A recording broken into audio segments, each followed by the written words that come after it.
Bonjour, bienvenue sur Décideurs du droit. Aujourd'hui, je reçois Dominique Perben, ancien garde des Sceaux, avocat et auteur du rapport sur la profession d'avocat. Dominique Perben, bonjour. Bonjour.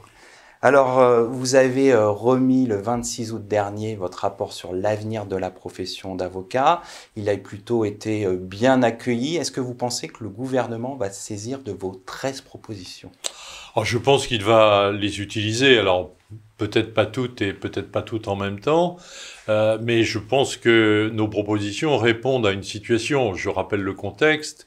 Quand en début d'année, Madame Belloubet m'a demandé d'animer cette mission de réflexion sur la profession et son avenir, on sortait à peine de la crise entre les avocats et le gouvernement à propos de la retraite et on entrait dans la crise du Covid. Donc, une double catastrophe pour la profession, il faut bien le dire. Et donc, dans ce contexte, on a essayé de travailler au plus vite. Et le propos de l'équipe qui m'a entouré, composée principalement d'avocats d'ailleurs, c'était vraiment de proposer au gouvernement des mesures concrètes, des mesures à effet relativement rapide. On ne s'est pas lancé dans des réflexions à très long terme sur le devenir du métier, etc. On a proposé une série de mesures susceptibles d'améliorer à assez court terme la situation économique des cabinets, avec en particulier une première partie dans notre rapport qui porte sur une amélioration quasi immédiate des ressources des cabinets, avec une augmentation de l'aide juridictionnelle et un petit peu sa réorganisation, avec une réforme proposée sur l'article 700, de façon à ce que les juges puissent vraiment tenir compte du coût réel des prestations d'avocat lorsqu'il y a une mise à la charge de celui qui a perdu, avec également une proposition d'assurance, j'allais dire chômage, c'est pas le bon mot, mais d'assurance pour les collaborateurs après rupture de leur contrat de travail avec le cabinet. Donc des choses qui peuvent être mises en place, je pense, assez vite, qui sont parfois législatives, mais plus souvent d'ordre réglementaire, pour améliorer la situation économique des cabinets. Alors, un des constats de votre rapport est que les avocats n'investissent pas assez les nouveaux marchés. Pourquoi, selon vous ? Alors, dans notre réflexion, qui a été nourrie par beaucoup d'écoutes, nous avons reçu énormément de représentants de la profession, des professions voisines également, de gens qui réfléchissent à l'économie du droit. Et une de nos convictions que nous avons construit ensemble, tout le petit groupe que nous étions, c'est que d'une part, il fallait améliorer au plus vite un certain nombre de recettes des cabinets d'avocats, mais qu'il fallait aussi pousser les avocats, et nous faisons quelques propositions dans ce domaine, à investir davantage le marché du droit. Nous considérons que la France, en particulier, est en retard par rapport au potentiel du marché du droit. La demande potentielle est beaucoup plus forte que ce que l'offre actuelle des cabinets d'avocats ne peut apporter au marché. Et donc, il nous paraît intéressant que les avocats aient cette conviction et s'organisent pour davantage profiter de cette demande de droit qui est très très forte dans notre société et qui permettrait aux cabinets d'avocats d'avoir davantage d'activité. Alors, votre rapport préconise également le regroupement de structures et l'interprofessionnalité. Pourquoi les avocats devraient privilégier ces pistes de développement ? Quand on regarde la situation économique des cabinets, on s'aperçoit que le cabinet type en difficulté, c'est le cabinet individuel qui ne fait que du juridictionnel.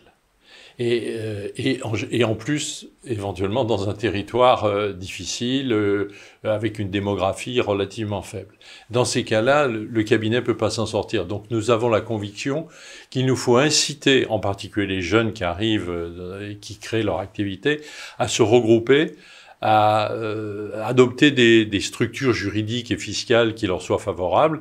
Et dans ce domaine, nous avons repris d'ailleurs très très largement des propositions qui avaient été élaborées par le CNB au cours de ces derniers mois et dernières années, et pour vraiment amener à la fois les pouvoirs publics mais aussi les professionnels à adopter des structures qui soient plus rassurantes, qui permettent une meilleure gestion, comme d'ailleurs nous proposons que dans la formation des futurs avocats, dans les centres de formation, il y ait davantage de possibilités d'apprentissage de la gestion et du management des cabinets. Alors, un autre point important dans votre rapport, c'est le renforcement du secret professionnel. Pourquoi est-ce nécessaire?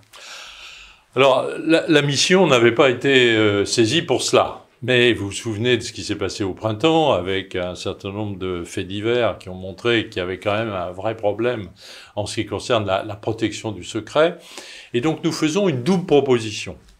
D'une part, nous proposons que lorsqu'il y a des mesures restrictives de liberté, il y ait un double contrôle. C'est-à-dire qu'à chaque fois, même s'il s'agit d'une instruction menée par un juge d'instruction, et a fortiori lorsqu'il s'agit d'une enquête préliminaire menée par le parquet, nous souhaitons que le juge des libertés soit saisi et donc qu'il y ait une codécision, y compris pour ce qu'on appelle les fadettes, mais également bien sûr pour les perquisitions ou les mises en garde à vue. Mais nous avons une deuxième proposition qui nous paraît peut-être à terme encore plus importante, qui est d'intégrer le conseil dans le secret professionnel.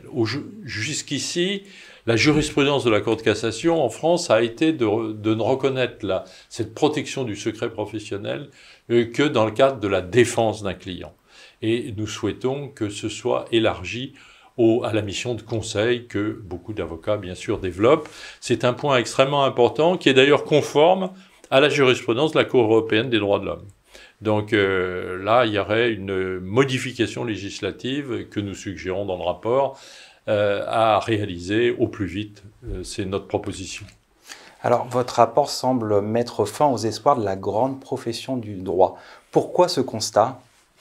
Nous avons fait un petit peu l'historique de ces dernières années et nous avons constaté que cette idée de la grande profession du droit en était sans doute arrivée au bout. Et le rapport Darrois a été en partie mis en œuvre, mais pour ce qui n'a pas été mis en œuvre, il nous semble bien, et Jean-Michel Darrois faisait partie de la mission, il nous semble bien qu'on ne peut pas aller au-delà. Par contre, ce qui nous paraît indispensable, c'est effectivement, comme on le disait tout à l'heure, que les avocats utilisent davantage les potentiels et la demande latente de droit dans notre société. Et nous faisons à ce titre un certain nombre de propositions qui devraient permettre d'élargir leur marché. Alors, un point qui a fait réagir, c'est l'absence de propositions sur l'avocat en entreprise. On attendait que vous traitiez de ce sujet. Vous l'avez écarté. Est-ce que ce n'est pas une occasion manquée? Nous l'avons traité en vérité. Et vous avez souligné le fait qu'il y avait eu des réactions au fait qu'on ne le retienne pas comme proposition. Qu'est-ce qu'on aurait dit si nous l'avions retenu? On aurait entendu beaucoup de monde. Non, notre conviction, c'est que l'avocat en entreprise serait une opportunité justement pour élargir le marché du droit. Et vous l'avez peut-être vu dans l'introduction du rapport, nous laissons entendre que nous sommes plutôt favorables à cette évolution, mais nous l'écartons pour l'instant car il nous semble que au sein de la profession, le travail de réflexion et de décantation n'a pas été suffisamment approfondi pour permettre, avec quelques chances de réussite, cette réforme. Voilà quelle est la position. C'est une position à la fois raisonnable, lucide de la mission, mais c'était pas le moment de donner une impulsion. Nous avons eu le sentiment que c'était pas le moment, en tout cas pas à travers cette démarche-là. Ma conviction, c'est que c'est quelque chose vers lequel il faudrait aller. Je pense qu'il faut lever un certain nombre d'obstacles et d'interrogations, en particulier sur le secret professionnel, mais pas seulement. Et là, il y a un travail à faire. Il faut le faire, bien sûr, avec les représentants de la profession. Et ce serait bien qu'il y ait des initiatives, soit gouvernementales, soit parlementaires, pour aller dans le sens d'un approfondissement de ce sujet, pour essayer de déboucher, enfin, sur quelque chose de concret. Alors enfin, pour conclure cet entretien, vous avez été garde des Sceaux. Quel regard portez-vous sur l'action d'Éric Dupond-Moretti en tant que ministre de la Justice? D'abord, une vision bienveillante, parce que je sais la difficulté de ce métier, si je puis dire, en tout cas de ce job. Et c'est un métier, c'est une activité où vous vivez pratiquement un pépin toutes les demi-heures ou toutes les heures en moyenne. Donc c'est un métier très difficile. Je pense que l'avantage d'Éric Dupond-Moretti, c'est qu'il connaît bien le milieu, c'est un professionnel du droit, il a une expérience humaine, c'est pas un débutant, donc je pense qu'il mènera à bien les objectifs qu'il s'est fixés.